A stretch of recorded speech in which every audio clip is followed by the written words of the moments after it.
Wow, that's pretty nice. সুন্দর ভালো fit থাকবে করে দিলাম। এর থেকে আর আমি তুলবো না। এই আমি কতটা তুলি আমার কিছুই বের হয় না। বলবো হ্যাঁ, আমি স্কিন কালার। বলো এবার এই তো লাইটে এসেছি আমরা। লাইভ না না লাইভ না, লাইটে এসেছি এতক্ষণে। আমার খুব ভালো লেগেছে, লাইক সিরিয়াসলি, মানে আমি এই কালারটাই চেয়েছিলাম, আমি এই কালারটাই পেয়েছি and I really didn't expect so much of work done, because normal জামাগুলো যেগুলো আমরা মিন্ত্রা থেকে নিই, it doesn't have so much of work done and it is heavy, it has material in it and it is really good, like really, please go for it.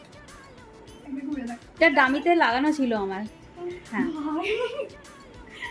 It's really nice, really nice, I really loved it. খুব সুন্দর, খুব সুন্দর।